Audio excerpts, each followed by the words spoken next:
Rogue Radio.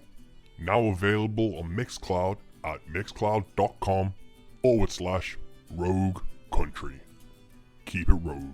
What is going on, you vandals, vagabonds, and vansters? Welcome to another episode of Into the Van. I really hope you enjoyed our last episode with Tan Sanders and listened to his amazing new record, When Am I Going to Have My Day? It's brilliant. I really hope you enjoyed the chat. I hope you enjoyed the music. Today, we are at episode 50. We have done 50 of these episodes. That is an incredible thing to do. I've talked to 50 people, and 50 people haven't got bored of me yet.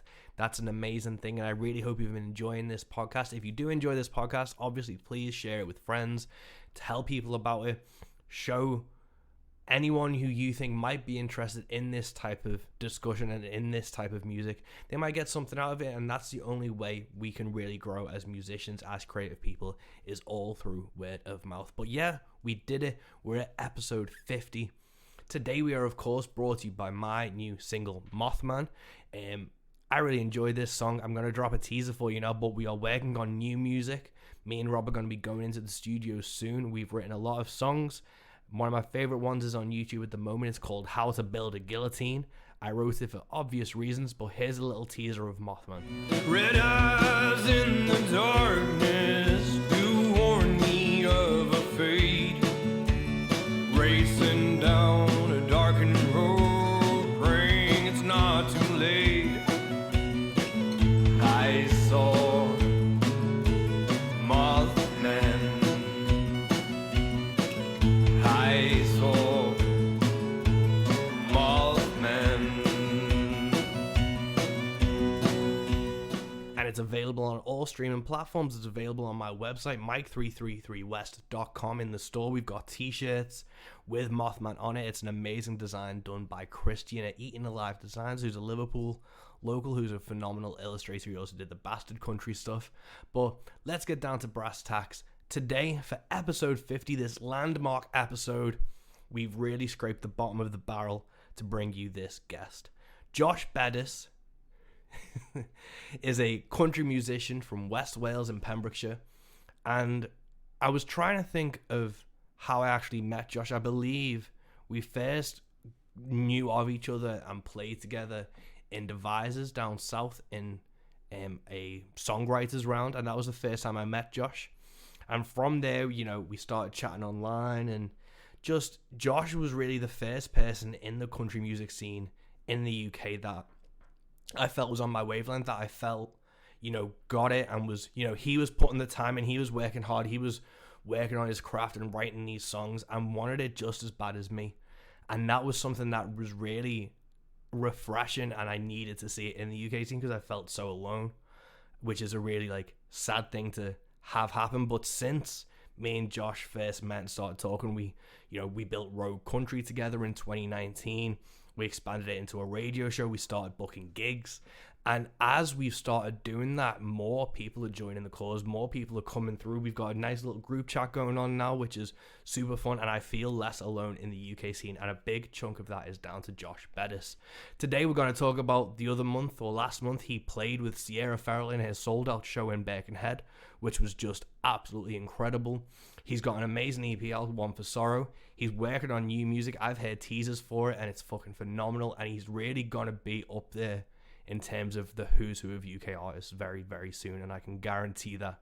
We played a festival in October last year, and we recorded a half-hour episode of Into the Van. It was meant to be longer, but dickhead me didn't bring my power supply for the recorder, so we only got half an hour. So the first big chunk of this talk was done the day after the Sierra Ferrell gig on the 28th of June this year, and then I'm going to do a little break, and then I'm going to play the audio we captured in the van, actually in the van, in October of last year, because it's also a great chat. So without further ado, this is episode 50 of Into the Van with Mike West and Josh Beddis.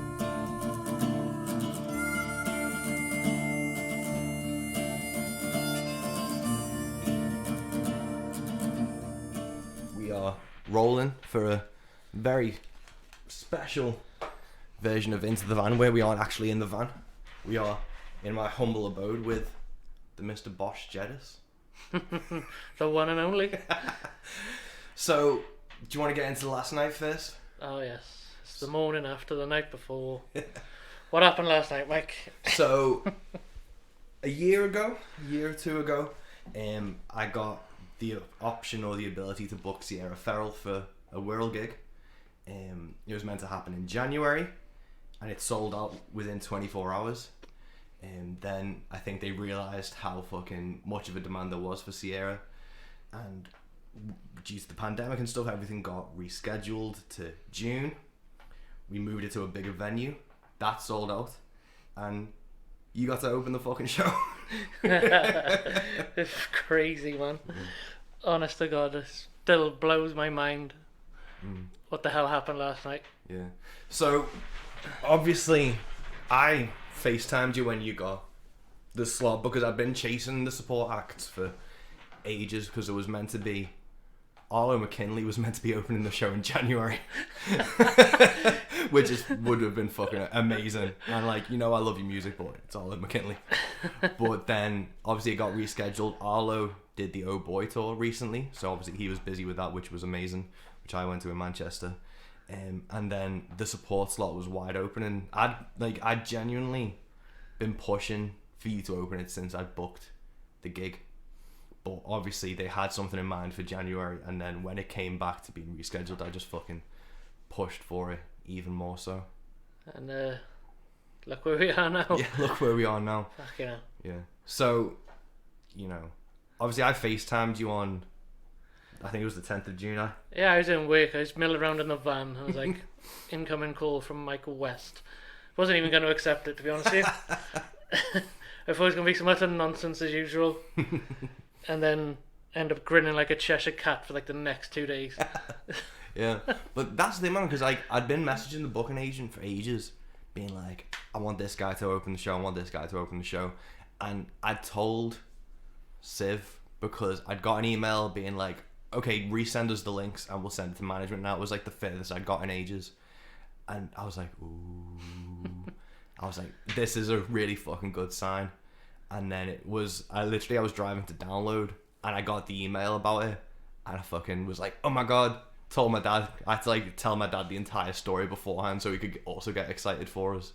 And then I was like, FaceTimed you, and it was so fucking cool to just like be able to do that, because what I want to do with Rogue and what we both want to do with Rogue is platform UK artists. Yeah. And the only way I think UK artists will be able to succeed or make a name for themselves in the UK is for opening for American acts. So to get a UK artist like yourself in front of a Sierra crowd is fucking insane. Yeah, we don't have that legacy they have over No. there. We don't have someone to pass the torch. We don't have the same means of networking on the scale that they do over there. So I think you've hit the nail on the head. 100%. We need to start getting people on bills with these guys. Yeah. And yes, they proved it worked, I think, because that was one hell of a show. Yeah. So, told you on June 10th, and I think when I told you it was a 300 capacity venue, I think we were at like 280. Yeah. But we didn't announce you until it already sold out.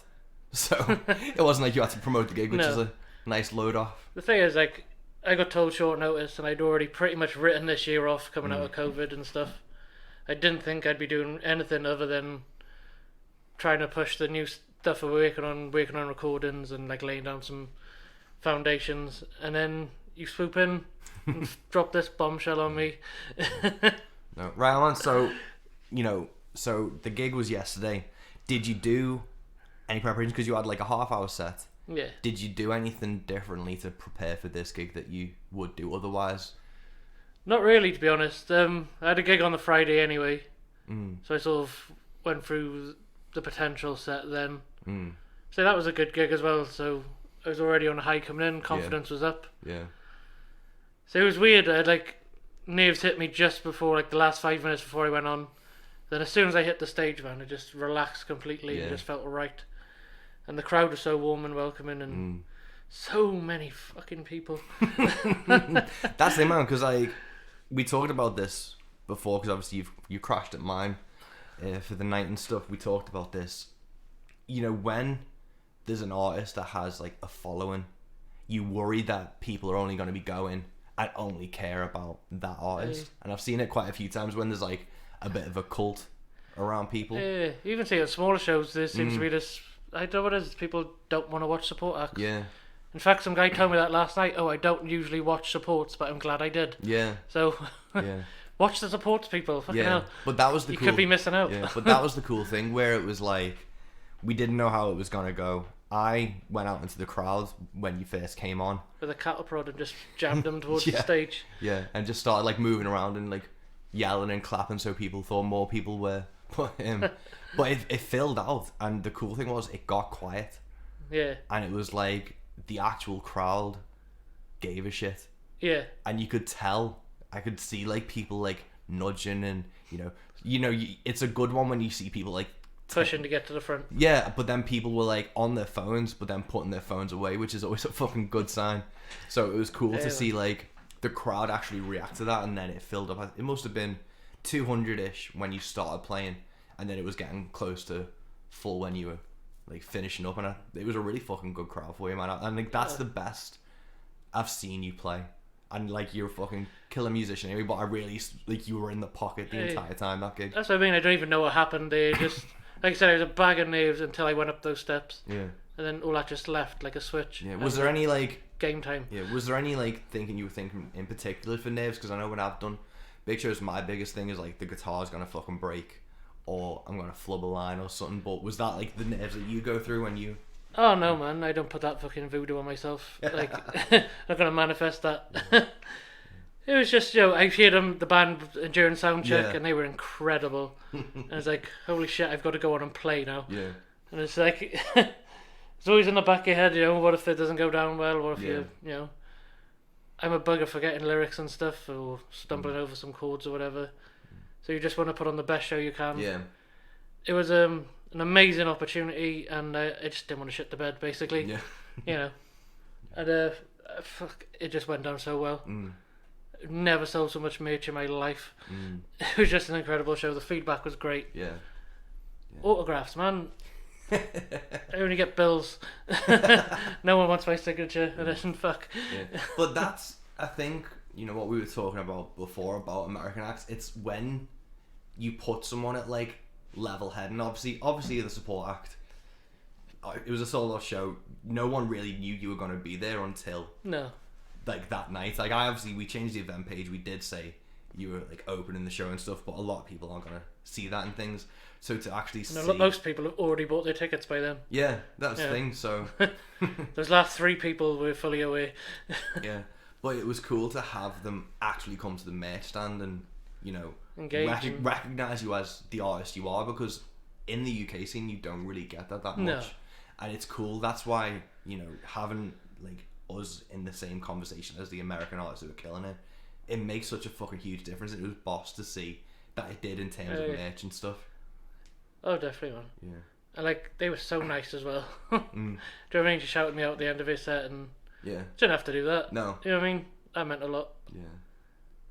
It's so fucking good. I'm so fucking happy for you, and it was great to see like that reaction. That like, and it's hard because we've put Rogues on in the round. We did like the Outpost event in 2019, and people kind of showed up, but the crowd last night was so diverse, and it's how do we keep reaching those people is the interesting thing for me now, is how do we keep them coming back.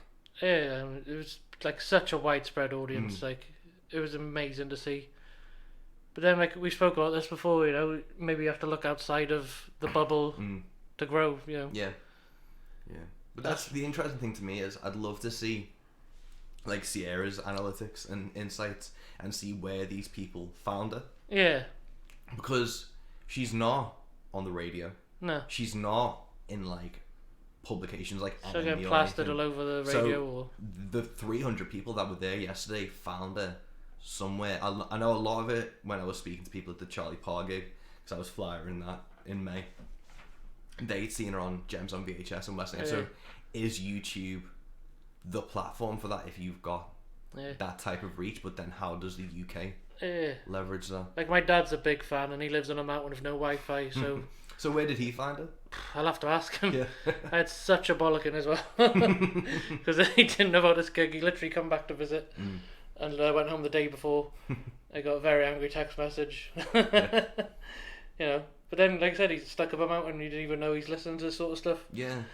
Because I think there was like, there was a girl with a shaved head and a Joy Division t-shirt Yeah. next to a dude with like Jonathan Davis dreads next to like a hipster couple next Some to dude in like cargo shorts. yeah, and a then polo next to a shirt. dude who's wearing a fucking Country Roads t-shirt. So it's like you had like the whole The full spectrum of people, every walk of life, yeah. except those Tories, which we've discovered early on in my set. That got the biggest pop. Yeah. But no, that's the thing, and like it was even when Tyler Childers came over. It's like, where the fuck are these people hiding, man? How do you tap into that thing? But it's the American accent, like the legacy of that. You've got to. It's a certain amount of legitimacy as well. You know. Yeah. We've got a stigma in this country for country music. Mm. People assume you're a weekend cowboy. Mm. And it's maybe a bit cheesier than what they want. Yeah. But it's out there. People want that. There's a demand for it. Like you said, Colton Wall, Tyler Childers. They're all doing really good shows here. People are coming to them. So Yeah. how do we connect those dots? Yeah, I think we've just got to Trojan horse it in a way that's not as obvious as just like spanning links and comments, but to like actually showcase it, which is like the hardest part, and it is getting in front of the American acts. I'd say, and the country scene here is a small bubble. It's very insular. You have to break free from that sometimes in order to grow. Like I say, country fans are so die-hard and they've all got their own idea of what country music should be. Yeah. You're not going to make any new ground, do you? You No. need to get out there amongst it.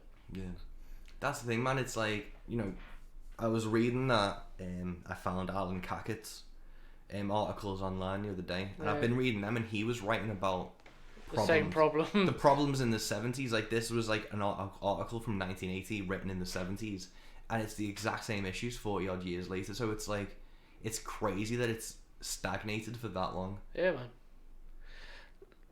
Like I say, if you've got a vested interest, a lot of artists book clubs and stuff like that. Yeah. And they do a circuit and they can earn a full-time living from that. Yeah. So they're not going to want to rock the apple cart in order to grow the scene. Yeah. Because it's become very insular, very central to what they're doing. And you have to spread your wings and get out. Yeah. Say rock bars, man. Yeah, rock bars. I've always found rock bars to be like the better place because Did on Friday, so open-minded, so welcoming. yeah, They appreciate good music. yeah. I think like because rock fans, and like obviously as a rock and metal fan, you have like you love fucking AC/DC, and then you'll go to like Johnny Cash. Yeah. Then you go to like Robert Johnson, but then you'll go to like Led Zeppelin, Sabbath, Metallica, and you have like, I think a metal and a rock fan does have a wider scope of music, while a country music fan, stereotypically and for the most part, is like, I will listen to George Jones and people that sound like George Jones, and that is country music. And Or then I will listen to Keith Urban. yeah, and then someone will be like, oh, well, I listen to Keith Urban and like, post 2000s, like, and that is my country music. And there's everyone's like dying on a hill for country music instead of embracing the spectrum. And obviously, like, we give pop country a lot of shit, rightfully so. But I don't even think we do that. not anymore. But No. I think like we don't give it the time of day that like No, it doesn't interest because me. it's not our thing. So at least we're open-minded up to that point, because that's got such like a massive push. Yeah. Fuck, we don't need to do anything with that. It's the other side of the spectrum we need to do. But a lot of people plant their flag on the pop country side of things and then dismiss everything else. While like rock fans will give more shit a chance. Yeah. They say they're there for the music. They appreciate artistry. Yeah. The amount of times I feel I didn't think I'd like country music, but this is great. Mm. Do you know what I mean? It's Yeah. It's the image of it as well, man. I think that's what puts off. Maybe it's like a British thing, but I think the Americanized, like super American image, like the patriotic. But I think that sort of crowd would appreciate the honesty as well and storytelling. And Yeah. Yeah. They say they're not going to like pop of any genre, are they? Yeah. But at least with something like this, they can be more open-minded and take it in. Yeah. So they've always done quite well at these sort of events, and it's a way to grow, I think. Yeah. No, definitely. I think this is because if you look at how American artists get established now, they work the small honky tonks and the small bars and stuff for a while, but then they'll stick their head up the parapet, and it's kind of like 5 degrees of separation. So like someone will get the attention of like a slightly bigger act, then that slightly bigger act will get the attention of another bigger act, and it all boils down to basically, I think 80 to 90% of the major country artists we know and love have played with Willie Nelson or Chris Christopherson. Yeah. And that's like the type of legacy that we don't have in the UK, where No. you don't get to see artists get brought up to those bigger venues by bigger artists, because there's no bigger artists in the UK to go through. No. It used to happen back in the 60s, you know. But things have changed. Yeah, that's the thing, man, because I've got a record downstairs from Phil Brady and the Ranchers, who was like a Liverpool country artist back in the day. He opened for Buck Owens. He opened for Willie Nelson in like the Liverpool Empire and shit like that. He opened for fucking huge American acts. But So people sort of took it to themselves, and that's where it died. yeah, and we just don't have that type of legacy. So now we need to, you know, Sierra's coming over, get a UK artist in there. Nick Shoulders is coming over, get a UK artist in there. But we're not reliant on the existing thing. We're No. sort of trying to create something new. Mm. And I think that's the way forward, to do it yourself and just... You got to try new, like, what's the alternative? Yeah. A lot of people moan that nothing's happening, nothing's coming, but unless somebody gets it in their head to take it upon themselves and try, at least try to do something, then nothing's ever going to happen. Put that energy into doing something. Yeah. Yeah. Yeah.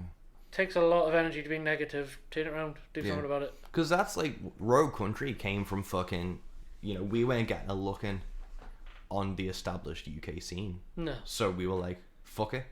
Yeah, man. And we did our own thing, and we bypassed all those things. And, you know, I think we're doing okay with it. Been pretty good. especially after last night, we've done alright with it. But I know what you mean, man. Like, my first single, I fretted about not being country enough because it's quite softer than what my other stuff is. And then the first review I had on it is, oh, this is far too country, won't get any sort of mainstream play. Like, I fretted about that, man. I was so worried it was going to be too pop and no one would like it on the country scene. Yeah. Only to be told it was too country and it's never going to work. Yeah. But that's the thing, man, because when I started out, I tried to, you know, get my name in front of the right people on the UK scene. Yeah. And I was headbutting a fucking wall for like 2 years. Until, you know, I kind of like, we met in 2019. So that was like 2-3 years in from what I was doing. And it was like, we're trying to impress fucking 5% of the people who thingy. So it's just, you can bypass those folks and try and just fucking connect with people on a one-to-one basis. I've always, like, for a long time, like I say, when you first start out, you don't know any better and you're trying to get ahead. But I very soon realised that you need to be part of the scene, but not like completely on the scene. Yeah. Do you know what I mean? You can be involved with it, but don't make that your whole career. Yeah. Because you just got nowhere to go from there. No, and that's, even if you look at the biggest names in the UK scene at the moment, they aren't. No. They aren't fucking touring regularly. They aren't like breaking, you know, international markets. They aren't touring big venues. So it's like, what are you actually achieving from doing it? Exactly. Yeah. But Another thing as well, like we say about the country scene, there's like 3 or 4 different smaller scenes under one umbrella. It's not like one whole scene. no. You don't really see mixed bills. It just seems to be the same couple of faces doing the same couple of venues. And how do you expect to grow and draw new people in if you're only catering to the given crowd? Yeah, no, totally, man. It seems to be like just 50 fans, and it's just passing the same 20 quid around each other. Yeah, it was crazy. Yeah. But, you know, so if we travel back from the sold out show with Sierra Ferrell, that was last night. If we travel back from that, let's go to the very origin story of Josh Beddis. So, when did you first pick up a guitar? I originally tried learning drums because my dad's a drummer. Yeah, the thing is, your family's quite musical, aren't they? The whole family plays, and when I was small, my dad got me a drum kit. And then he tried to teach me to play the drums, but we're both stubborn as hell and we butt heads straight away, so I sort of picked the guitar up for spite. And haven't really looked back. You know, I've been in various different bands. You know, in a metal band when I was like a teenager, because I think that's most people's gateway into music. You know, fresh out of school, playing some heavy and loud stuff with your buddies. Yeah, I took a bit of a break then for like a couple of years. Couldn't get anything going, and nearly give up on it. And then I auditioned for a soul band. Didn't get it, but that band broke up, and we formed a rockabilly band out of a few of the guys from that, which was with my dad as well, and we did that for a while. And then got to the point where I just wanted to do my own thing, no compromises. Started writing a few songs, and just went from there, really. Was it I haven't actually been at this solo act for very long. No. If you discount COVID, it's not been that long, has it? No, It's 2 like years of just 2 stalling. years out and 2 years at home. Yeah. But was country music what you listened to? Like, did you get brought up on it, or was it like more the like rock side of things when you were younger? So my dad was big into soul music and rockabilly and stuff like that. But I spent a lot of time at my grandparents' house, Yeah. and I always remember my granddad to be pottering around the kitchen, pulling old mowers apart or like fixing watches. Well, I say fixing, he just pull them apart. And it'd always be country music on in the background. You know, Hank Williams, Don Williams. But he was a big Charlie Pride fan. Yeah.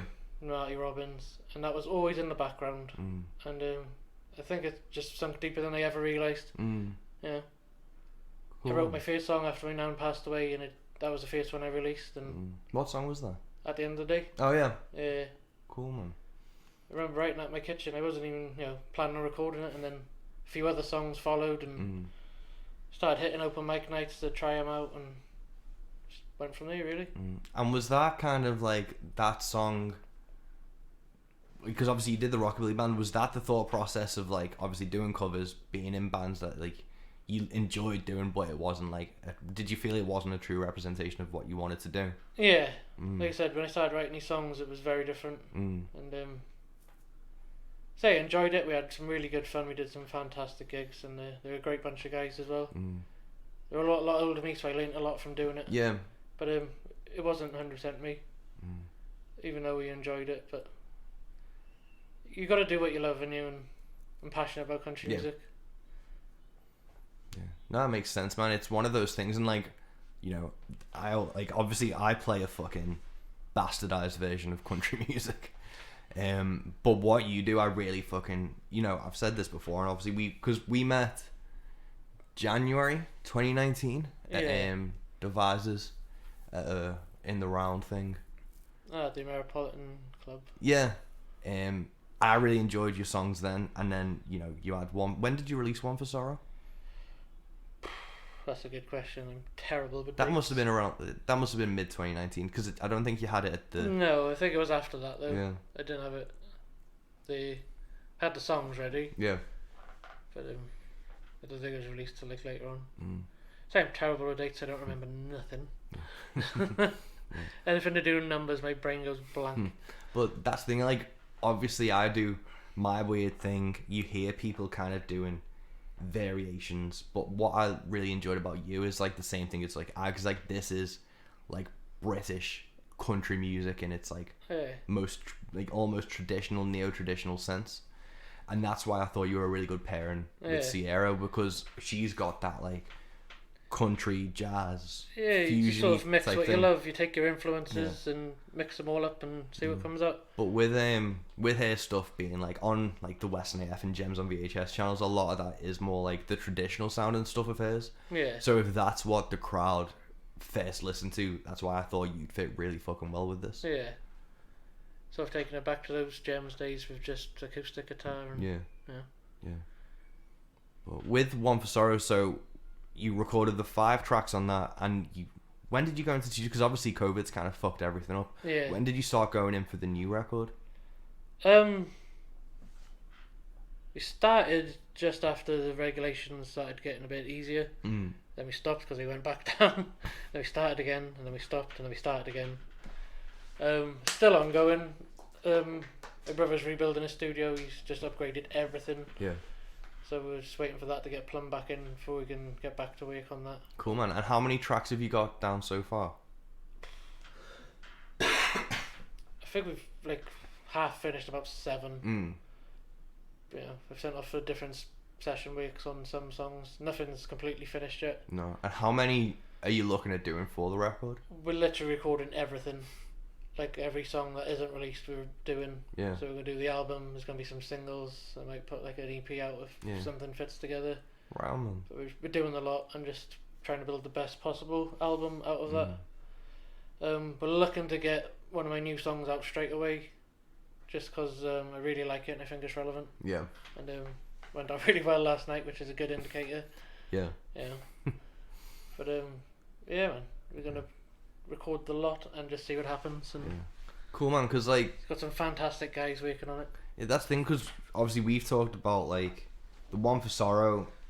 is a great EP, but you think this new album's more representative of your actual sound and Oh, definitely. you. But what was the process behind, like, was it writing One for Sorrow that you realised these songs, like, that you wrote after that were more you, or what was what was your thought process when you realised? I never wrote One for Sorrow as an EP. Mm, I wanted to record an EP, and those songs were the oddballs of the bunch. And I also thought they'd work better stripped down because I didn't have a big budget. Most of my money went on the recording process, and couldn't actually afford like session musicians or anything like that. So they were a bit more of a folky edge to them, which works, I think, better stripped down. And I also thought it'd be a good chance to showcase like my voice without putting a load of production on. yeah. So a lot of factors went into that EP, but so it's always been my dream to do a big full band country honky tonk album. Yeah. And like I said, we've got some fantastic players on it, and I don't give much instruction, so I like to see what they come up with. You know, I chose these guys for a reason. Yeah. I'm not going to micromanage them. Just I send them the tracks, tell them to have fun with it, and it's been a great process so far. You know, the mandolin tracks we had back within an hour. They just, you know, and he had a good guitar track as well. So, and Stephen Hicken Jr. is on the steel, and he's just absolutely just above and beyond every single time. Just because he's enjoyed playing on it, he likes the songs, he believes in the project. Hope he doesn't mind me saying that because I'm sort of speaking for him at the minute, but that's just how it's been. It's been fun, good fun, like friends working on a project, and I've been very, very lucky. They're all talented guys, and I'm really excited to start getting stuff out. Wow, man, and it's just mainly like the drums and your brother and stuff that's the final piece in the puzzle, really, to get those laid down, and then a few more session musicians to get them rounded off. Or We've still got some guide tracks to do. We're almost up to date with the drums and bass, so we do it in sections, see how the feel of the song will go before we send it off to the other guys. So like I'll do my parts, and then we put rhythm section in together, so we do drum and bass at the same time, so they can sort of vibe off each other and get a groove in, and then it'll go off like for lead and flowering up. And sick, man. so I got lots of little unfinished projects ready to just put the finishing touches on, but we have to get plumbed in and back on the road. Yeah. Are there any either like contemporary or modern influences, or like traditional influences that you had in mind when you were writing and recording this, of like how you wanted it to sound? Not necessarily like copying their styles and things, but people who have influenced you for this record. I'd say a lot of people have influenced. I think it's important that you can tell who the influences are. How many times I'm a big Johnny Cash fan, and then they'll play Mr. Brightside. I think it's important to look back and then bring it forward. And say there's so many brilliant modern acts now that are doing stuff that I really appreciate and like. You know, like Jesse Daniels, you know, Sierra Ferrell, Hannah Winneater, Nick Shoulders, Vincent Neil Emerson, Joshua A. Walker, Charlie Crockett. I wouldn't say the influence of records as such, but we do have like a book of references from like classic acts and modern acts that sort of inspire the production side of things when we're mixing and stuff like that. And you know, there's certain tones or licks, and just like I said, looking back and paying it forward. So. No, right on, man. And do you have an idea of when this is going to be finished, or when you might have a single release date for the new one you want to do? I don't know how long we're going to be recording, so like I said, it's been ongoing for like pretty much for the whole of lockdown at the minute. Hopefully when things are back up and running, we'll just smash it out now, because I know everyone's super keen to get to work on it. So yeah, as soon as we can get back to work, hopefully we should start having something out this year, hopefully. Not in a rush though, like I said, we're trying to build the best album we can out of what we've got. And just see what happens. No, that makes, I don't like structure or rules or anything like that. Or time schedule. No. It is what it is, and I just want to put the best thing out I can possibly do. Yeah. No, that makes total sense, man. And I think like the new one you're talking about, which you played last night, which is like about the cost of living and stuff like that, that's a really fun one, I think, to get out like quick. We've talked about this week. Well, it's relevant, isn't it? Everyone's feeling it, everyone's going through it. You can relate to that. And yeah, man, it's important to talk about these things. Too many people shy away from being like involved with politics as an artist, but then everything you do is politics. So not being involved in politics because you're an artist is being political. You know, saying nothing is worse than saying something. Yeah, no, totally, man. It's probably like if you don't want to rock the boat, that's probably the most political move you can make. Yeah. you know my fucking stance on it. Like you have a voice. Yeah. You know, look at all your heroes. They were outlaws for a reason. They didn't take shit. They didn't bite their tongues. They said what they meant. You know, be yourself.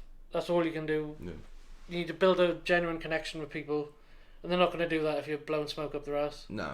And if you somehow for some reason make some people walk out of a gig at a biker bar, that was brilliant.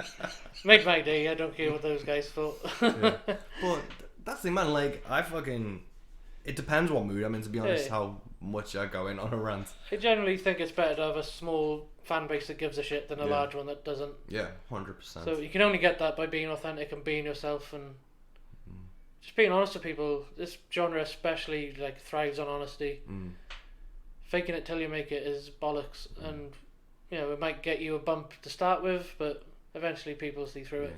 Because then, I always kind of went in from the mindset of, you know, I'll go on stage because I wrote a Nuke song, so I wrote that to be political, and I'm happy to go on stage and say that. But I think you have to do that early on and get used to doing it early on, because if you don't, and then like you say something 6 years later, everyone's like, "What the fuck? Since when have you been political?" You miss the opportunity to get people used to it. Yeah. And people don't even like. See, if you do it early on and like you're just honest, this is what I'm about, then you're gonna get that right crowd to you to start with. Yeah. Like I said, it's not gonna be a shock, and no one's gonna get offended because they know that's what you're about. Yeah. But then it baffles me when people don't even think, because like I've said this before, where it's like if you're singing about like the cost of living or your hometown being a dump and like being derelict and run down, that's their political decisions that impacted that. I remember I talked at Charles Willie Godwin on the podcast, and he has songs about like his town being in ruin, and we talked about it. We didn't, you know, call out fucking the Republicans or the Democrats who were running it. No. We were just talking about how it's a societal issue, and people were commenting on it's an observation, like it's happening, it's relevant. You can't just pretend it's not, because you might get a few extra streams. Yeah, but people were commenting being like, I didn't expect this talk to get so political so fast. It was like, he has a song about like people building furniture on the side of the road to try and get jobs. Like, what? How is that not? Yeah, how is that not relevant to what you're talking about? Yeah, it's crazy what people are. That song's come from somewhere. Yeah, he hasn't just plucked it out of thin air. Yeah. It's fucking crazy. But you know, going back from the recordings, so you've been doing this for 4 years, roughly now. So 2018, 4 or 5-ish, something like that. You started off with open mics. What was like the first reception when you started playing these like folky country songs at open mics? To be honest, most open mics near us has got like friendly people that attend them. They're always supportive of each other. So yeah, I've always had a lot of encouragement from people. Doesn't work necessarily well in like pub situations, but there are certain ones I will do. Again, as an artist, you should be self-aware and like try not to put yourself in these situations. Yeah, you got to try and put your best foot forward. You know. I've had this conversation with bookers before, and when we play like a sports bar, it's not going to work. Nobody's getting what they wanted. The audience won't be happy. You won't be happy. You're not putting your best foot forward. Yeah. So be self-aware and just do yourself a favour, innit? Like fucking hell. Yeah, there's a difference. You don't have to do every gig just because it's offered to you. No, there's a difference between paying your dues and just playing shit gigs. Yeah. Say if you've got bills to pay and you need to do some shitty gigs to pay the bills, then fair play to you, like. But that's the thing. If again, most people will change their set list to suit that. Yeah. And you know, they say read the room in it. Yeah. And then from open mics, what do you think or consider to be like your first like proper gig outside of the open mic scene? Do you remember it? I've told you about this earlier. One of the first ones I did, I got booked in between like 5 Elvis tributes. You want somebody to sort of break up with it. That's a lot of Elvises. So I did went up and did a half-hour set. Also did a St. Patrick's Day set, which was like a mixture of Irish songs and like my own. So I used to do a lot of Irish folk. So yeah, those are like the early days. But say I didn't have many songs and I just wanted to play my own music, so I take support slots, or I'd book somebody else alongside with me, or do festivals or showcases where you didn't need to do a lot of material just to get experience. And you know, going from a 5-piece rockabilly band to a solo acoustic was a hell of a shock to the system. Yeah. Like, I remember going up my first time doing it, thinking, oh, this will be easy. I've played for like the last year or so, and getting up there and just feeling so alone and exposed. Yeah. You suddenly get up there and you realise, like, fuck, there's no one else up here. Yeah. Everyone's sitting and watching because it's acoustic. So that was a shock. It took a long time to get over that sort of nerves as well. Whole different beast. Yeah. No, it's crazy when you go from, because obviously I was in like a metal band, to go from that to a solo thing was just like terrifying. To be like, oh, so I have to sing properly, not scream, and I'm not fucking hiding behind tons of distortion on my guitar. It's such a shock to the system. That's it, man. Like, if you're doing those sort of gigs as well, you sort of hide behind the sound. Yeah. You create this wall of sound, and if people are actually listening to every note you're playing, like, listening events are crazy. Yeah. People will just sit dead close and steer you out, and you don't know if it's going well or not until you finish the song. Yeah. And then from, you know, the Elvis 5 Elvis night, what did you do then? Obviously there was the COVID break. You've come out of that and you've been doing some cool, like, you did like Country on the Coast, things like that. So has it been picking up? Because obviously you said you were writ off this year, but you've been getting some fucking cool gigs for the a lot of first half stuff the was year. just rolled over since lockdown. Like, it was supposed to happen and it just kept rolling on and postponing, and it's lucky that a lot of things did postpone instead of just cancel. Yeah. But say venues are closing and stuff, so lucky still have the gigs they have, and then they've managed to pick a few up since things have packed in. But say it felt a little bit like starting again, but then all of a sudden it changed, and things feel different this time for some reason. Really enjoying it. Like most musicians during the lockdown, I felt like quitting a bunch of times, and you know, the first one was easy and everyone at home and productive. Oh, we're gonna be so productive, and I was writing songs and practicing. And then fatigue hit in. I got sick of fucking looking at the car. I didn't pick my guitar up for months. Sick of scrolling the internet. Didn't really get involved with much music at all. But then I think being in that situation for so long just fatigued the more people out, you know. Yeah. So I had a little rest from it, and coming back fresh. And like I say, things are happening and it feels good, and done some pretty cool shows already this year. And looking forward to seeing where this is going. Yeah, man, I think the fatigue got real because, you know, because 2020 we'd been talking about for Road Country, you know, doing a radio show, looking at more online stuff. Anyway, it was a weird thing because obviously the podcast kicked off in 2020. We were looking at the radio show and stuff, and then it was, oh shit, we have to go digital. Yeah. And I think we hit it pretty fucking hard for like the first half of 2020. Yeah. Up to like the winter, and then the fatigue did creep in. Was there anything? Because obviously you talked about like thinking about packing it and stuff. Was it just like the comfort of being at home and not having to go on it's stuff? the thought of like getting back out and driving long hours and dealing with people, man. I went proper hermit. Just love chilling out. Like, I'd light a fire and just chill out on my own, and then enjoyed the quiet. And I really didn't feel like just going back out there. It seemed like a chore. So I wasn't even listening to music very much. Sort of fell out of love with like music in general. No, I did the exact same thing. I was like, it became hard. Work. It felt like work. Yeah. And I just wanted to do other stuff. You know, I start walking the dogs and spending time with the kids, and you know, that was good for the soul. Yeah. You say like the music industry is a weird and hard thing to do anyway. So I think the break did me good, but at the time I could have quite happily like never come back to this. But here we are, onwards and upwards, and got a new breath of life back in me to. Yeah. Was there anything in particular about, like, obviously because you already had stuff rolled over?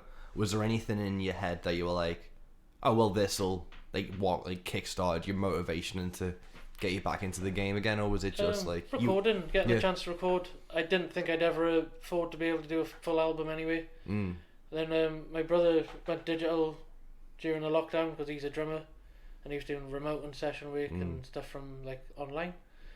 So he set up a studio, and he's like, well, do you want to be my guinea pig? Get in and we'll just like play around to see what we can do. So getting in the recording and like hearing my songs come to life, like it's completely different with a full band behind it, and you sort of watch these songs develop into like the true potential. And I remember saying like even the throwaway songs that I used as just set fillers Yeah. have just blown my mind like with a full band behind it, and that really just made me excited to put stuff out. Yeah. And I wanted to start playing again, and yeah, man, I definitely owe it to doing that sort of thing. And fair play for my brother, like I would have never done this without him. He's really thrown me a lifeline here, and say it's been an absolute fucking pleasure. Like, we had some great session guys working on it with us as well. It's been so much fun. Like I said, being acoustic most of the time, you know, you don't get to see these full potentials. You do it acoustically, and you realise what you throw in to try and compensate for a lack of lead, and when you get a full band behind you, you get to sort of think about the production things. And I like working out what I'm going to do next to it. I'll take my tracks and sort of produce it in my head first, and then sort of decide what I'm going to do with it. Yeah.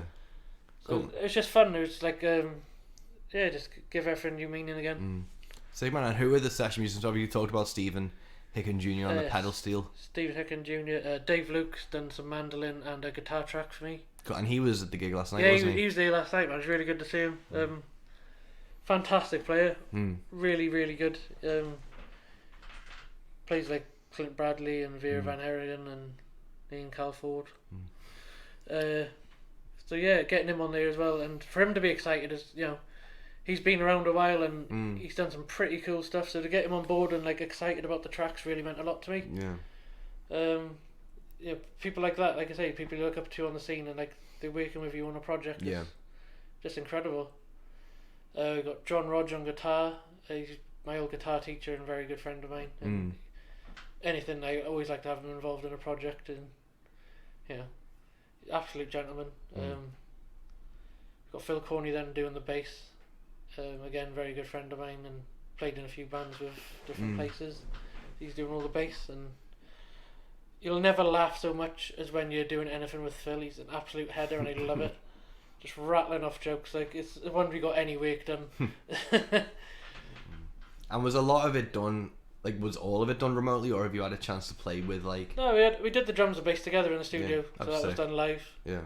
So like my brother Jack's on the drums obviously, and then Phil will come in and they'd sort of work out what they're gonna do and then play it together. So that was really good.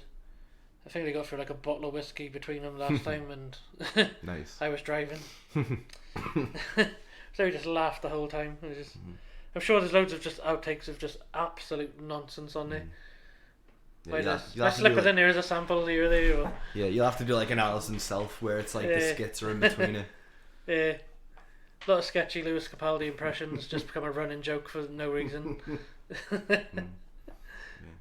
Cool, man. And so you got 7, then you said you're recording everything. How many is everything? I think like between 15 and 17, I think. Nice. I haven't checked the list for a while, but obviously I keep adding to it as well. So yeah, we went like a 10-track album and then singles or EPs or whatever, and see what happens from there. But I say I want to do the best record I can put together, so Yeah. we're not going to really plan anything until it's done, and we can sort of pick what's going to fit with what and really plan it out that way. Yeah. Cool, man. And live, what's the plan? Because obviously you were talking about a trio. Yeah. At some point, is that still going ahead at some point when you can... I'd like to. It's just getting the time. Say the Rob, who played fiddle with me, he's still keen, and he's going to do some session work when we start work on the EP again. But ideally, I'd like to get the album recorded first, and then because see. how we play it live will be different to how we record it. Yeah. Because obviously I'm not going to have a full band, so we'll have to change it for live, and I don't really want to overdo things and try and do too many projects at once. Yeah. So half the battle is like you can't take too much on. It's better to try and do things well than do everything at once and end up burning yourself out. Yeah. No, after seeing Sierra's trio last night, Yeah. I need to find a double bass player. Bass player in country music is the absolute backbone, and I've said this so many times. People always look for like the obvious stuff, but a good bass player will make or break that sound. Yeah. And then obviously talking about a live trio, what you're going to be doing live, what have you got booked in coming up for the rest of 2022? What year? Yeah, we're in 2022. Yeah. I got a couple of festivals. Doing Rustic Stomp with you and like Mark J. Lee and That's going to be Darren such Edens. a fucking fun hang. It's gonna be such a good hang. Like the lineup's absolutely killer. That's a lot of acts that I like on the scene all in one place. So it's gonna be a hell of a weekend. Say like a few festivals now. And see what else comes my way. I don't think I've got like too much in the book. I know off the top of my head I'm gonna be doing the acoustic buzz of Blind River Ski. So that's always a good one. Cool. Got cancelled last time, so it'd be nice to get out and do that. But got the Kutch Festival in St David's. That's gonna be good. That's Martin Harley and stuff like that. So Oh, cool. yeah. Some more cool acts. Yeah, because that's the cool thing about yesterday was getting to see fucking obviously Brandon Ridley. Came up. Jackson Ward was there. Who's a great new guy on the scene.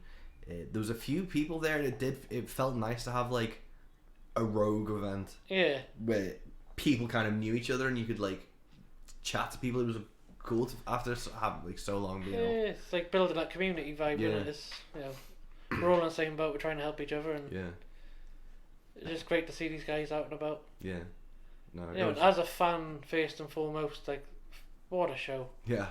Like, as a fan of the music, my set aside, like, getting to see that masterclass. All super talented multi-instrumentalists and, Yeah. Yeah, the sound check alone for them was insane. Yeah. And I felt bad for you having to follow the sound check. Yeah. That's why I started getting nervous, man. They were so good. And I was like, oh, would you like to do yours? Like, fuck. Yeah, the way they just broke into that 3-part harmony. Yeah. Well, No they were picture, just straight into it. And so professional. Yeah. They say the fiddle player just came in and started jamming the guitar and then, like, wandered off again. I was like, the fuck? Yeah. They say they all play so many instruments and they all sort of swapped and Yeah. it was a masterclass. Yeah. To see musicians of that level in Birkenhead. But that's the crazy thing is fucking I booked this in ages ago and I got pissed at the fucking amount of shit people were saying online. Yeah. Because originally I get that it was in a fucking pub in Birkenhead, but that's what the venue was going to be. It was going to be a 100 capacity venue underneath the Swinging Arm Rock Pub, and I really liked that place. And to have people commenting being like, oh, why is it in a like, because I fucking booked it, lad. I fucking booked it and that's where I had it. And then even to move it from the Swinging Arm to Future Yard, and Future Yard's a phenomenal venue. Yeah, it's a great venue. It's so fucking nice. All the staff are amazing. Like I said, and they looked after you so much, and it was really nice vibe in there, and lovely venue. One of the best venues I've played. Yeah, but it's weird that like obviously it's not Liverpool, which is only 10 minutes away. It's not Manchester or anything. Yeah. But like I said, when we were walking to Savers with Sierra, I was like behind like the car park we were walking past used to be Stairways, and Iron Maiden and White Zombie played there. Yeah. So bands have played in Birkenhead. It's just it needs a venue and someone willing to bring them, and that's what I was really fucking hyped for, was having someone like Sierra come to my hometown. It was fucking insane. Yeah, man. Like I said, if you build it, they will come. And Yeah. I think it's a relatively new thing where people only want to do like major cities, Yeah. and you can sort of understand the logic behind that, but just because it's somewhere else doesn't mean it's going to be bad. No. Last night was proof of that. It was a fantastic venue, great atmosphere. Yeah. Everyone enjoyed it. The show was killer. Still blown my mind. I honestly couldn't speak for like an hour afterwards. It just You couldn't speak before either, man. No. The only thing we got out of you for the entire night was what a world. What a world. It started off like as a brain fart, and then it just became like a running joke. It's like a dog with a bone. It's like, what you say, man? How often do you get to play a fucking sold out show with Sierra Ferrell? Yeah.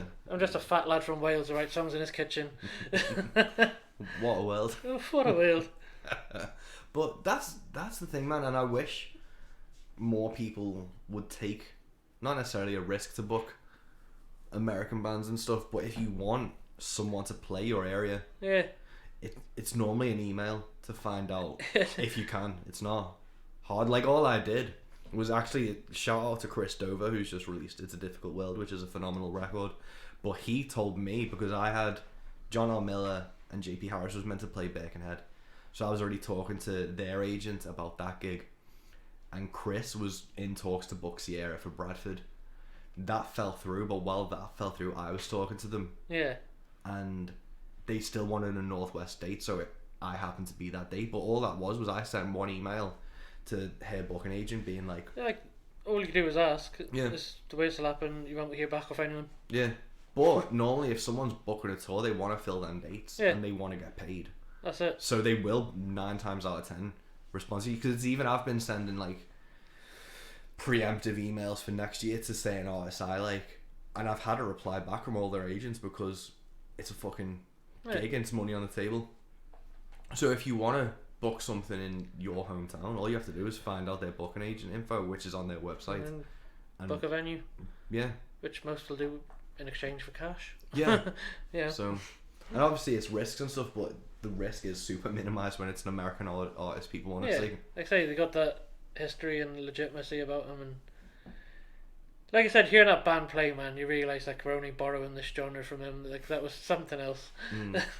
I just think, like they just totally know what they're about, Yeah. and like I think if you had a trio, we'd be saying the same thing about you. I think Yeah. it's just again, it's giving someone that opportunity and seeing them in that light. You go, holy fuck! Obviously, Sierra and her band is like lightning in a bottle, and it's Yeah. not diminishing how fucking talented they are. She's But definitely at the front of our generation of yeah, songwriters and stuff. totally, man. How fast she's blown up is a fucking, But then she's been at this for years. Like Yeah. it appears she's come out of nowhere, but she's put a lot of groundwork in. yeah. Yeah. 'Cause I think it is like 8 or 10 years since she's been actively playing and Yeah. going for it, and it's in I think the first Gems on VHS video was 3 or 4 years ago. Yeah. So it's a lot of time and energy and effort has been put in on her. So she's fucking worked her ass off for That's it. another thing though, like you can't get down about things that are happening straight away. Everything takes work. Yeah. You gotta work away and chip at it, and just because it seems like it's happened overnight, it fucking hasn't. No. You've gotta work hard and keep at it, and so you'll have ups, you'll have downs, Mm. but you gotta keep going to get anywhere. Yeah. But Sierra was fucking insane last night. That voice was just fucking nuts. A proper span me out walking around Birkenhead with Sierra Ferrell and going into Savers Yeah. to look for organic shampoos. Yeah. It's, Like, what a world. what a world indeed. But yeah, like that. I did proper laugh though. He's like, oh, you coming to see the sights? And then we went to Savers. Yeah. This historic Savers is older than America. More than likely, but it is one of those things where if you book it, hopefully people will fucking show up with artists like that. If you're listening to this and you do want to book an American artist or someone you're a fan of, obviously I'm not talking about trying to book fucking Tyler Childers or Sturgill Simpson or someone insanely massive. But if someone's on their first UK tour or hasn't toured the UK yet, it's worth an email. It's worth a punt. But, Definitely. Yeah.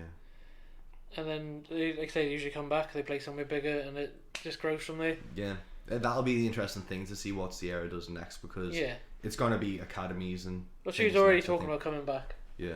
Yeah, that'll be. Obviously, I guarantee it'll be bigger next time. Totally, and we just need you on the whole tour support then.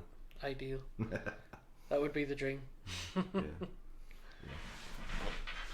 Exactly.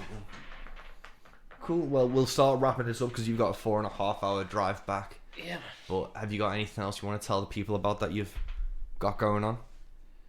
Yeah, man, I think we've pretty much covered everything. Covered Like, everything. I said my brain hasn't really kicked back in yet either, so I'm sure there's something I'm missing, but Yeah. I'm too happy and content in my life at the minute to really pull that out my ass. Like, fucking hell, man, last night was fucking nuts. Like, it didn't sink in because obviously it's been on the books for so long that it was just like, is this actually? And then it was like when they walked on stage, Yeah. like I got fucking choked up because of like, it happened, man. It came together, Yeah. and like I had that moment with the sound checks, like, holy shit, this is real. Yeah. This is gonna happen. yeah, because we were sat in the dressing room and it was like, do you want to go for a wander? Like, yeah, and it was like, I think they're about to sound check, and we just fucking Gone. scarp it out. But yeah, man. Like I always say during my shows, though, you can follow me on Facebook, just don't follow me to my car. No, but like, yeah.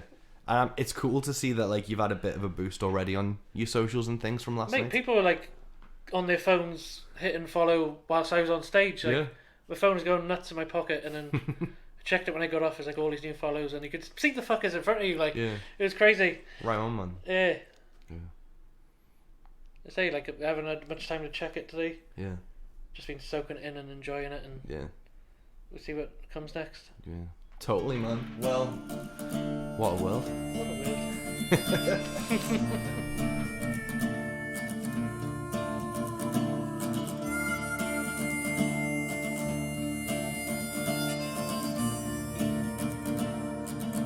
My first real question is, how dare you? How dare you lure me into your van under these pretenses?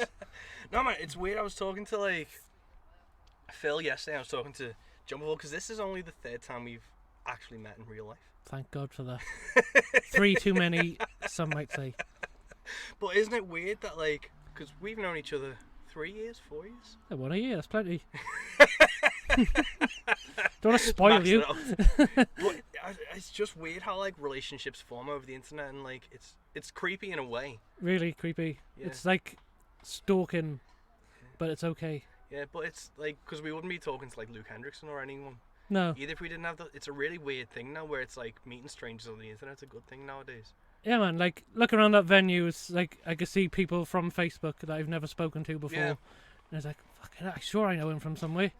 And then, you know, you sort of picture it with, like, a filter or something on it. Yeah. Oh, he had cat ears last time I seen him. And, yeah, it's weird. Yeah. But it's just weird to see, like, those relationships build, because it's like, obviously I've only seen you, like, this third time, but we talk, like, every day. Every day, without fail. Yeah. In fact, my phone broke that week and everyone was worried. And, like, you and Alex panic texted me, like, oh, are you okay? Yeah. Smash my phone, man. Yeah. That's the thing, it's just like if you go off the grid, but it's just weird how, like, in this day and age, those relationships, like, for myself and Alex, I've met once, Yeah, man. and that was very briefly during a festival thing, so we didn't even, So, I didn't know him really properly then. but again, like, spoken every day since. Yeah. It's mental, man. If you click with someone, you click. Yeah. And then there's also you, who I I put just up with. wedged myself into Yeah. it. Please pay attention Just to you keep guys. showing up I'll like a- book gigs. like a turd that won't flush. But how do you think your gig went? All right, I couldn't I see have anything notes. or hear anything, No. so that was interesting. Yeah. There's sort of like a light in my face Yeah. and a buzz from the monitor.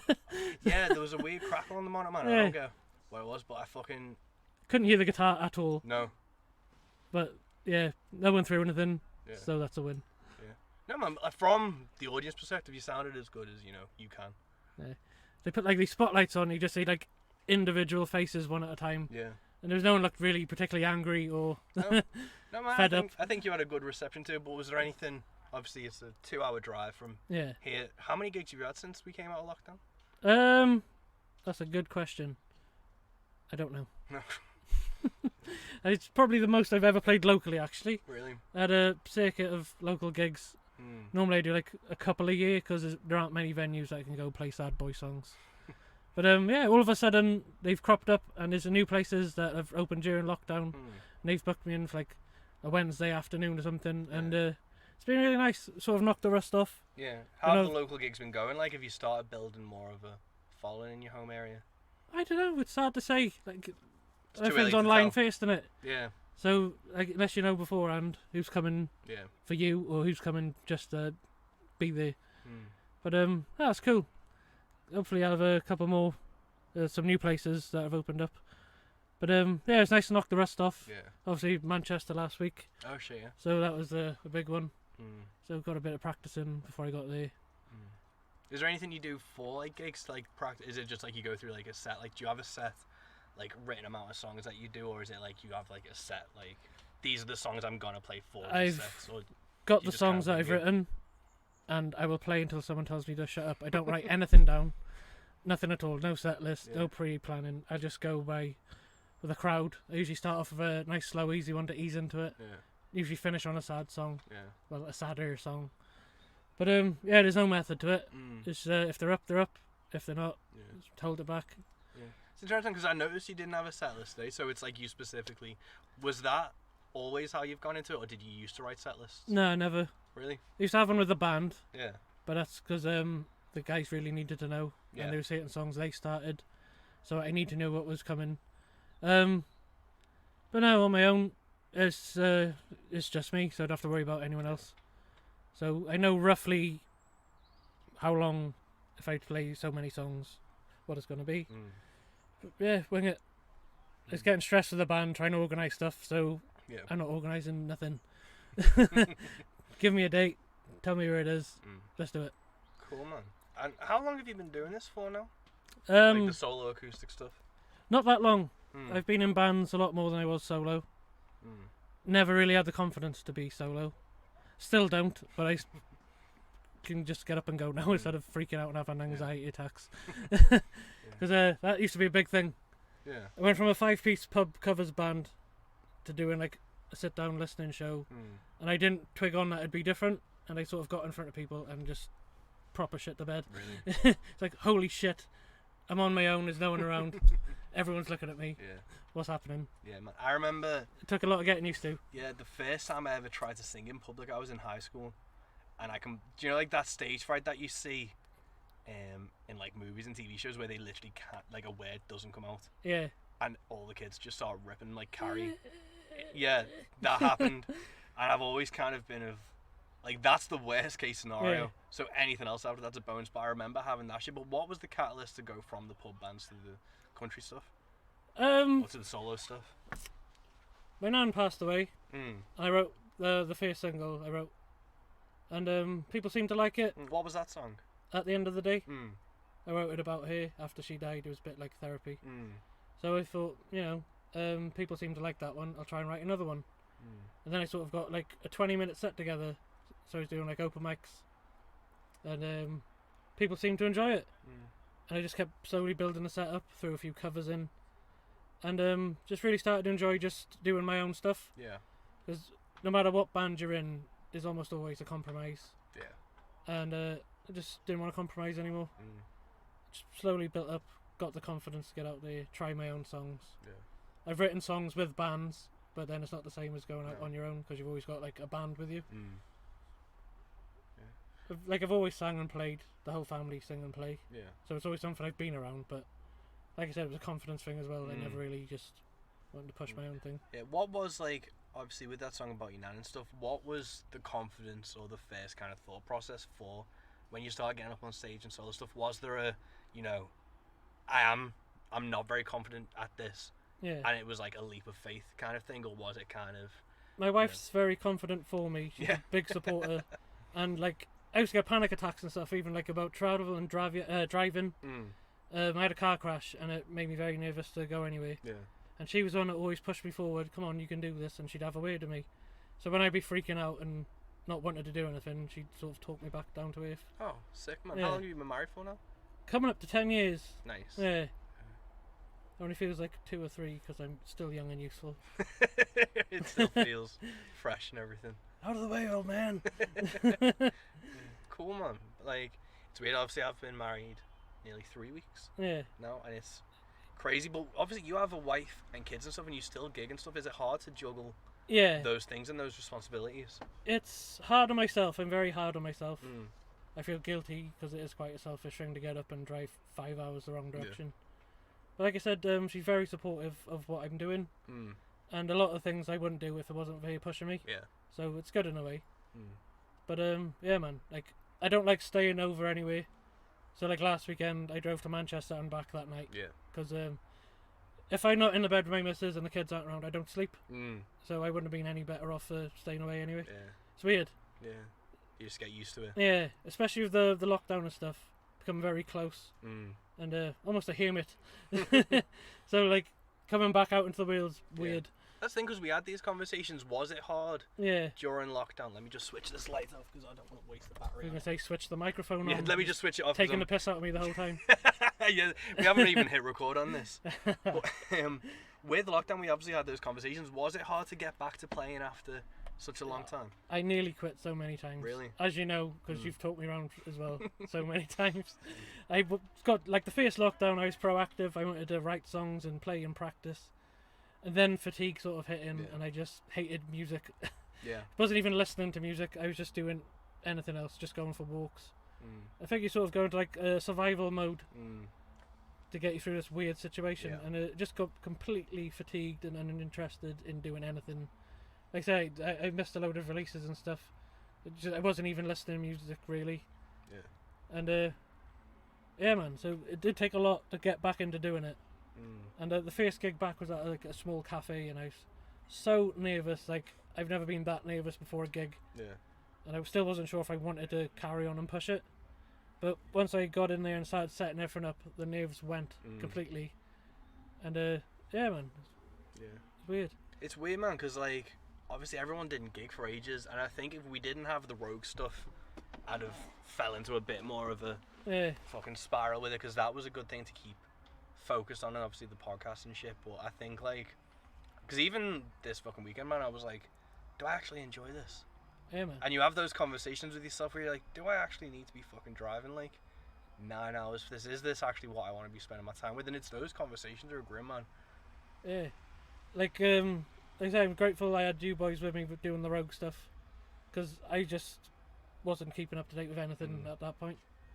And you Yeah. sort of propped each other up, and I know you guys have done the same thing. Yeah. It gets too much, someone else sort of steps in and helps Yeah. each other, and you know, everyone's really supportive of each other as well, which is great. That's been the good thing for the last Yeah. like lockdowns and shit. And discovered so many great artists Yeah. and friends. Yeah. You know, Yeah, it's been And, crazy, man. It's like, because obviously the Rogue stuff we set up as a like an antithesis, like the answer to the shit that we just don't get. Like, obviously, I'm not saying this in a bitter way, but we don't get promoted and we don't get no, like a spotlight in the UK the same way other artists do. So we set this up as a way to kind of a home for misfits. a home for misfits, and it It was didn't quite have their place. yeah, and just to like get other people noticed and Yeah. stuff. But I said I didn't want to spend time bashing shit I didn't like Yeah. and complaining about the yeah, situation. that would have been easy to do if we'd have just completely just gone fuck you, fuck you, fuck you. But- Everything's crap. Yeah, but then it kind of baffled me.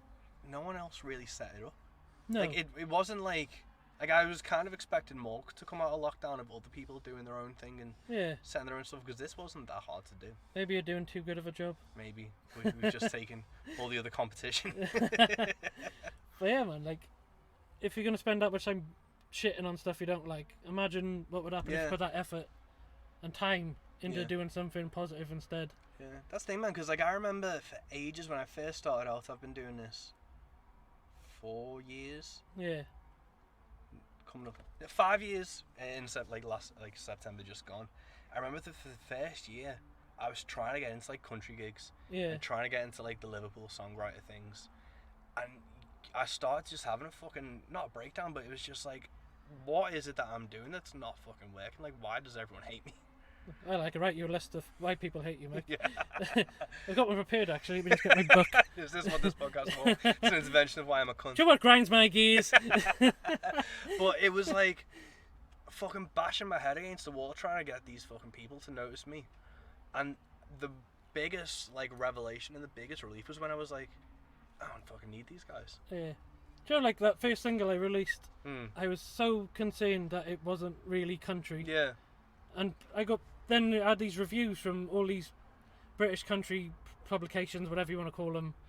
Oh, it's too country for radio play and this won't take off. It's a nice song, but it's too traditional, it's too country. Yeah. I was like, holy crap, I was freaking out because it was probably like the most commercial thing I've ever written. Yeah. And like compared to my other stuff, it's kind of like pop by a country mile. But then to be told that that wasn't Yeah. what people want to listen to and that's not mainstream, it's like, holy shit, what have I got to do Yeah. to get noticed? That's the thing, man. And I was like that. I was like, and obviously I'm not as country as you are, Yeah. but I'm apparently the other side of it. And it was like, what do I have to do to get fucking noticed by these people? And it was like a freeing moment to be like, I don't need to be fucking noticed by these people. And then when we just kind of, because obviously I'd started talking to you by then, it was just, we just fucking do our own thing. Yeah. And it seems to have done well. Like, I don't think I've ever missed out on doing it our own way. No. It's still the same gigs everyone else is doing. Yeah. But at least we've got a platform and people to champion that side of things. Yeah. And there's other people who wouldn't necessarily have got involved that are now, like you see in the groups, Yeah. you know, being invited to songwriters rounds and stuff online, especially Yeah. during lockdown. It's just a good platform. Yeah. Like I said, we want to offer like a community Yeah. for that sort of thing. If there's a gap there and people want to hear it, Yeah. then you know, we're proving it's there. Yeah, man, that's the thing. We've proven that, like, you don't have to be, not necessarily even kissing us, you don't have to be You don't have to in play those the game circles and play those games. and to, pay like, get lots of noticed. money. Yeah. Fucking pay a subscription fee to get ignored. Even Alex, who's like the controversial one, isn't actually being that controversial No. unless you're doing shady shit, Yeah. and then it sort of hits home. But It's never malicious. He just loves the scene and wants people to Yeah. do well. Yeah. Do you ever worry that the rogue stuff overshadows what you do? Not really. No. No. I think it's two separate things. I try to stay, my end at least, very much in the background. Yeah. Because it's not about me, it's not about Yeah, you, it's that's- not about Alex. Yeah. So I don't think it really crosses over that much. Yeah. I've never been called a rogue or booked as a rogue. Yeah. So, yeah, it's just two different parts of the same Yeah. coin, I think. Yeah. I got introduced the other month as one, and it just kind of like. That's because you're from Liverpool and was riding a stolen bike. Yeah. Yeah. It didn't sit like great with me because it was like the whole point is so it's not our thing to push us. No. Like I'd feel weird if it was to just push us. It's the same thing with those gigs we're booking in next year. It was like I was talking to the booking agent. He was like, "Are you opening them?" And I was like, "I'm not that much of a dickhead." Yeah, man. Yeah. Like, I think that's the difference as well. We're not trying to make it about ourselves. We're not pushing ourselves any more than anything. We're not, dishing out awards to ourselves. Yeah, that's the thing. And stuff like that. Yeah, the biggest It's thing. about the music. The music comes first. Yeah, I think the most important thing was the conversation we had where we were like, we aren't going to do fucking awards and we aren't going to back this and we aren't Yeah. going to back that. We don't want it to be about the organisation. We want Yeah. it to be about the music. Yeah. And that gets forgotten about with scenes. Like, Yeah, it becomes a social club and the music's like tertiary. and then you sort of get into that gatekeeping sort of thing, Yeah. and the majority want a certain thing, and then others don't. And it's not about that. The music needs to come first. Yeah, If you haven't got the love for the music there, and you're not pushing the music, then what's the point? exactly, man. You know. But, let's talk about pushing you. How's the new album been going? Yeah, man, it's cool. But long time in the works, I think, Because when did you release One for Sorrow? Just before lockdown, properly. I think it was the October. Because I know when we did that gig in 2019, in Yeah, December, you had it then. So it was before then. yeah, but only just. I haven't Only really. just. I haven't gigged it much. Mm. So we've got And how like, many years have- boxes upon boxes of EPs gathering dust. Yeah. How many years? So from when you first started like gigging as a country artist, Yeah, like how was it like 1 or 2 years since? it before you wasn't released- much. Yeah. No, I hadn't been still not on the scene long compared to some people. Like I said, a couple of years maybe before the. Well, obviously we've lost 2 in lockdown, or whatever. Yeah. So it was only like 2 or 3 years before that, Yeah. and now it's sort of like starting again. Yeah. But Except I got nicer shirts. with the new album, obviously you recorded One for Sorrow. Have you approached the album differently? Obviously you're bringing more like instruments and like a band to it. Yeah. but have you gone with a different mentality? I've always had this plan in mind. I knew what the singles were going to be. I knew what the EP was going to sound like, and I wanted to slowly build up to the album and show off the different sides of my songwriting style. Because there's a group of songs that don't fit with other songs, and they're all in different styles. Yeah. The EP was very much like more of the folky country end Appalachian sort of style. I wanted that very stripped back and rootsy, to focus on that sort of side of things. This one's going to be big. It's got everything I'm throwing at it. Yeah. My brother was very kindly enough offered to record it for me. So I got offered a couple of really shitty deals at the beginning of lockdown Yeah. that just didn't work out. They wanted to own everything on Yeah. the off chance that they would work with me. Yeah, man. It's baffling at this level where people are like Dragon's Den in it, where it's Yeah. like, I will give you $5,000 for 100% of your company. It wasn't even going to give me anything. It was Yeah. just like, we want to own your songs, and the off chance we're going to work with you more. Yeah. And I showed my brother because he's a lot more clued up with the industry side of things. Yeah. And he's like, nah, fuck that, we can do it ourselves. Yeah, that's so fucking dumb. So we had no budget, Yeah. no time scale, nothing set in place, no plan. And yeah, man, it's really going well. I can't believe how well it's been going. You know, we've got a couple of songs tracked out, guitar and vocals. Yeah. I've sent some stuff off to Stephen Hicken Jr., Nice. who's putting his magic touch on it. Mm. We've got a couple of stuff with the rhythm section put in now, ready to move forward with that. Yeah. I think I got like 5 songs to track. Cool, man. How many songs are you putting on this record, or how many are you planning on? We're going to record everything that I haven't released, and we're going to build the album from what fits the best. Nice. That's going to be 10 tracks, hopefully. Cool. And we're going to have some change then for some singles. Cool, man. Hopefully people listen to it. And with a lot of these songs were you writing during lockdown, or are they ones you've had for a while? The ones I've had for a while. Mm. I haven't written much during the lockdown. Like I said, I struggled for most Yeah. of it. But there's a few new ones in there. Some I've worked on more recently. Some I worked on during the first lockdown. Yeah, man. It's just been fun. Especially like, I do most of my shows acoustic. Yeah. So to hear it with a bit of backing and see it come to life. Yeah, it and, just adds up depth to it. yeah, there's songs we've worked on already that I thought were just filler songs for, I need 45 minutes of it. Yeah. Throwaway songs that I didn't really care that much about. And they sound fucking good. Does that change your opinion of the song then when you see it has more of like a Yeah. value to it? Definitely. Like I say, when you see it come to life and it's got this energy of its own, and it's not what you thought it was. Yeah. And it's like, I don't write for anyone else but myself. Yeah. So to hear it really take on a life of its own Yeah. is what it's all about for me. Cool, man. Okay, so new album. Yeah. What's been your approach? Obviously, you're recording everything, and you're going to see like what's the theme. But do you have like a theme or a goal in mind with the record? Not really. Like I said, we're winging most of it. None of this was planned or thought out. So whatever sounds like it belongs together is going to be the album. And then anything else be put out as singles. Try and gauge a bit of interest. So, yeah. Cool, man. I think it's better in a way, because I like to keep things organic. Yeah. Like, just sort of throw it at the session musicians and see what they come up with, and not very, like, hands-on. Yeah, you want Yeah. after specific melodies or anything. You want to see like what No. the collaboration is of it. Obviously, just produced it then, what we think goes where, and editing it together to the point where you're happy. Yeah. If Stephen's been really good, he sends us, like, 2 versions, and we sort of Yeah. See build what works. Frankenstein's Yeah. fucking song out of it. And with that kind of thing, once they've got that sent over to you, do you then start looking at what would fit better and Yeah. maybe tweaking it there? A lot of stuff, like, I won't come up with what I've got in mind until I've heard my parts back Yeah. from a fresh perspective. I don't know about you, I'm a bugger for, like, listening to what's going on while I'm playing, so I'll focus on one thing instead of the overall thing. Yeah. So, like, when we're doing the vocal takes, I'll do the guitar first, and I'll time that in my head, and I won't sing or play, like, it'll do it all separately, Yeah. because if I try to do both, I won't focus on either. Yeah. Yeah, it's hard, man. Like I think for the next album, I'm gonna play both at the same time, at least with the scratch track, so I know Yeah. what I'm doing. Because it's hard when you're just playing the guitar and you're so used to doing both. Yeah. I always like come in late, or I'm just like offbeat with it. I find him better though, because I'm not distracted by vocals or try to remember words. Yeah. 'Cause I forget everything. And then obviously we let it as we go. The good thing is we're not really tied down by a budget for the studio time, Yeah. so we've got room today to mess around with stuff and change things over and redo bits if we need to.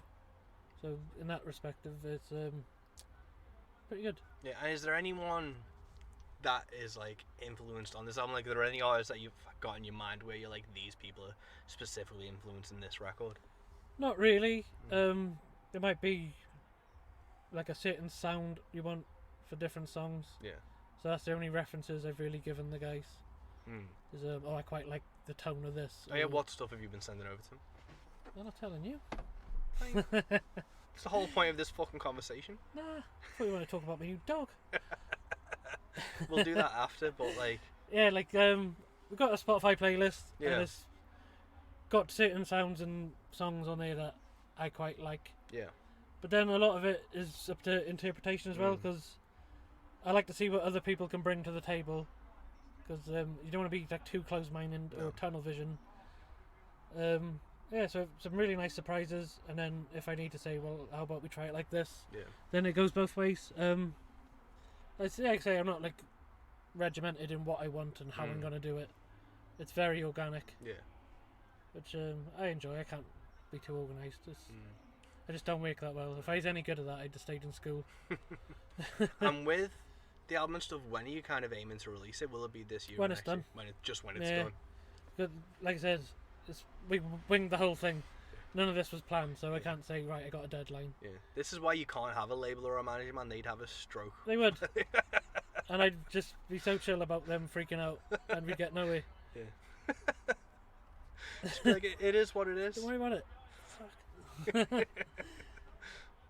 But it's crazy, man. With this new record, have you got? Because obviously you had the Appalachian sound of the first one and you've been listening to a Spotify playlist of songs Yeah. that will remain anonymous for the time being, but you have kind of a goal to reach more people with this record. Obviously that's the goal with every record, but do you have like specific people in mind for this, like, you know, Buck Owens fans or like traditional country fans?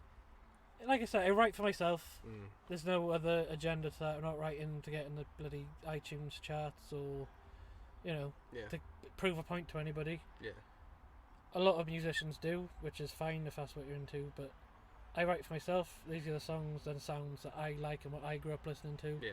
So if I can reach those people, that's a success. If there's only a handful of them, you know, so be it. Yeah. Like, it's not about money or followers or any of that crap. It's finding the people who understand. You know, there's nothing better as a fan of music to find a song that really hits home with you and that resonates with you on a whole different level. Luke Hendrickson's very good at that. Yeah. Some of his songs just blows your mind every time you hear them. And if I can have that effect on somebody, like even if it's just one person who listens to that song and think, holy shit, that guy gets it. Yeah. That's a win. Yeah, man. And Luke's covering the Old House for his album that's coming out this Yeah, man. month. Did he let you know before he was going to record that, or was it just like... He sort of built up to it. He did an acoustic version for his... oh, shit. I get confused with the other one. Is it Low in the Fields sessions where he covers his friend's songs? Oh, yeah. Yeah. So he did it for that, and that was really, like, blew my mind. And then he sort of wanted to do it for a live session for some Minnesota project he was working on where they videoed in a studio setting. And he asked me if he could do it for that. And then he approached me then about doing it on the album. He said he's got a few other songs that have a similar sort of vibe and they've been going down well at gigs. And he sent me the version of it and he's done a fantastic job. I can't believe how much different it sounds. Yeah. But without having to change too much. The basic structure and all is what I did. Yeah. But then he's added certain flourishes and instrumentation. Yeah, man. He's just wallpapered it. Yeah. He's really done a fantastic job. He hasn't shit on the original and lost its way from it. But what he has done is still very much Luke Hendrickson. Yeah. And we started getting reviews for that, and I've been nosing because it's nice to see what people interpret my songs as from a different perspective. Yeah. And it's been really nice, man. Like I said, as an artist, having somebody cover your song and do such a awesome job on it, that was kind of mind blowing. Yeah. Again, like that's how I'd gauge success. Yeah. Yeah. Has it made you think about, like, because the Old House is also going to be on the new record, is it? Like, are No. you kind of done with Yeah. everything that was on One for Sorrow is going to stay on One for Sorrow? Yeah. And you, like, with Luke's version, it hasn't made you think about how to rearrange it and put it onto your new record? No. I wouldn't want to do that. And I don't want to. I think if I did, I'd be influenced by what he did. Yeah. You know, because I've already written the song. That was my interpretation. So if I tried to redo it, then I'd be influenced by what he did. And I'm happy with that song. It was perfect for that time. Yeah. But now I'm moving on to something else. Yeah, cool. I really love how you play that live as well. I think your vocals really fucking, like, because it was the second song you played today and it really just fucking cut through it. I think everyone. I think when you're doing it in a live setting, you can put more emotion into it. Yeah. It's not as rigid, and you've got people here to feed off. Yeah. If you can see them.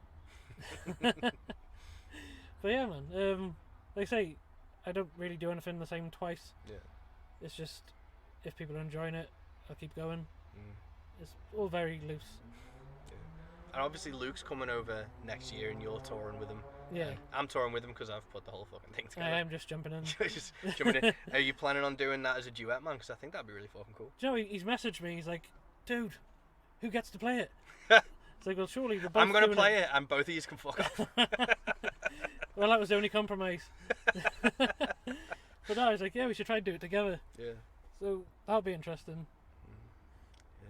But with the tour next year, is that going to be your first, like, tour? Yeah, Yeah. definitely. Again, you've pushed me to try something I wouldn't normally have put myself forward for. And it's going to be really interesting.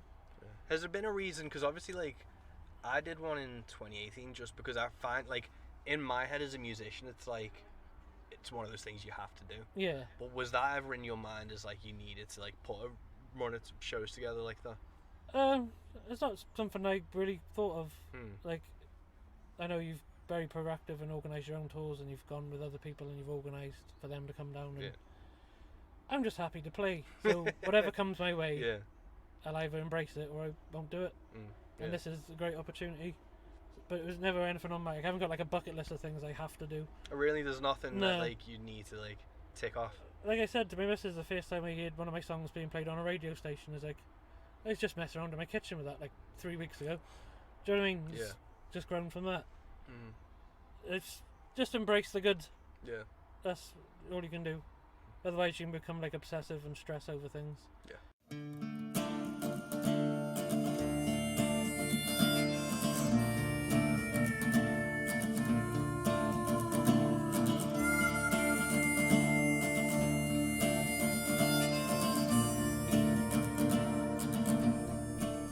And that was episode 50 of Into the Van, Into the Bag with the mighty Josh Beddis. Please go check out his EP, One for Sorrow. Get ready for new music, and he will be playing in a town near you, I guarantee it.